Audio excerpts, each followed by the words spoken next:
Hi, നമ്മുടെ കാബേജും കോളിഫ്ലവറൊക്കെ നമ്മൾ ഗ്രോബിലേക്ക് മാറ്റി നട്ടിട്ട് ഏകദേശം 50-60 ദിവസമായി.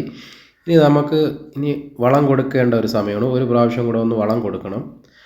അപ്പോൾ ഇലയൊക്കെ മൂടി വരുന്നുണ്ട്. നമ്മളെ കാബേജ് ആവാൻ വേണ്ടി ഇലയൊക്കെ മൂടി വരുന്നുണ്ട്. നമ്മളെ ക്ലൈമറ്റൊക്കെ നല്ലതാണെങ്കിൽ നല്ലതുപോലെ മൂടി കാബേജ് നല്ല വലിപ്പമുള്ള കാബേജ് തന്നെ ലഭിക്കാൻ ചാൻസ് ഉണ്ട്.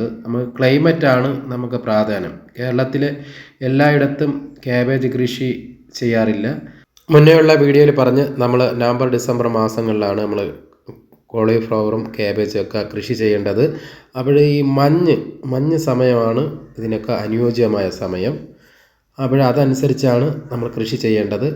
കോളിഫ്ലവറിനും കാബേജിനും വിളവെടുപ്പിന് ഒരേ സമയദൈർഘ്യമാണ്. ഏകദേശം 120 ദിവസത്തിനകം നമുക്ക് കാബേജ് ആയാലും കോളിഫ്ലവർ ആയാലും വിളവെടുക്കാൻ കഴിയും. ആദ്യം നമ്മൾ മണ്ണ് നിറച്ച സമയത്ത് ഇതിൽ വളം കൊടുത്തു. ഇനി രണ്ടാമത് എപ്സം സാൾട്ട് കൊടുത്തു. ഇനി മൂന്നാമത്തെ വളപ്രയോഗമാണ്.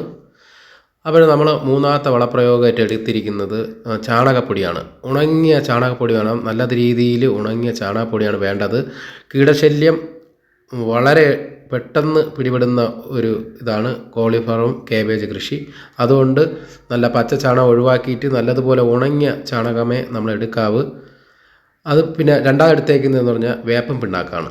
വേപ്പൻ പിണ്ണാക്ക് കീടശല്യങ്ങളെ നിയന്ത്രിക്കാൻ വേണ്ടിയാണ്. അപ്പോൾ ചാണകപ്പൊടിയും വേപ്പൻ പിണ്ണാക്കുമാണ് നമ്മൾ ഇപ്പോൾ കൊടുക്കാൻ പോകുന്നത്. പൂവിടുന്ന സമയത്ത് എല്ലുപൊടി കൊടുക്കുന്നത് നല്ലതാണ്. എല്ലുപൊടിക്ക് പകരമായിട്ടാണ് നമ്മൾ ഉണക്ക ചാണകം എടുത്തിരിക്കുന്നത്. നമ്മൾ വേപ്പൻ പിണ്ണാക്കും കൂടെ ഇട്ട് ഇത് നല്ലതുപോലെ ഒന്ന് മിക്സ് ചെയ്തെടുക്കുക. ഇതിൻ്റെ കൂട്ടത്തിൽ തന്നെ നമുക്ക് കൃമിശല്യവും കീടശല്യവും നിയന്ത്രിക്കാൻ വേണ്ടി ഡോളോമിക്സോ കുമ്മായപ്പൊടിയോ ചേർത്ത് കൊടുക്കുന്നത് നല്ലതാണ്. ഞാനിപ്പോൾ എടുത്തിരിക്കുന്നത് ഡോളോമിക്സാണ്. അപ്പോൾ ഡോളോമിക്സോ കുമ്മായപ്പൊടി ചേർക്കുന്നത് വളരെ നല്ലതാണ്. അപ്പോൾ വളത്തിൻ്റെ കൂടെ തന്നെ നമുക്ക് ഇതും കൂടെ ചേർത്ത് കൊടുക്കാം.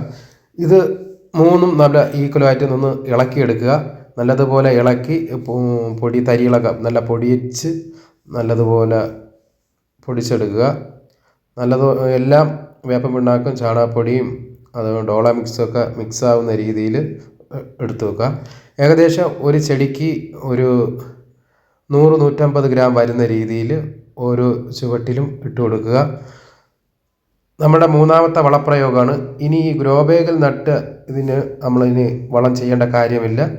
വളം ചെയ്യുന്നത് കൂടിപ്പോയാലും നമ്മളെ ചെടിയുടെ ഗ്രോത്തിനെ ബാധിക്കും. നമ്മൾ വിചാരിച്ച റിസൾട്ട് നമുക്ക് കിട്ടണമെന്നില്ല.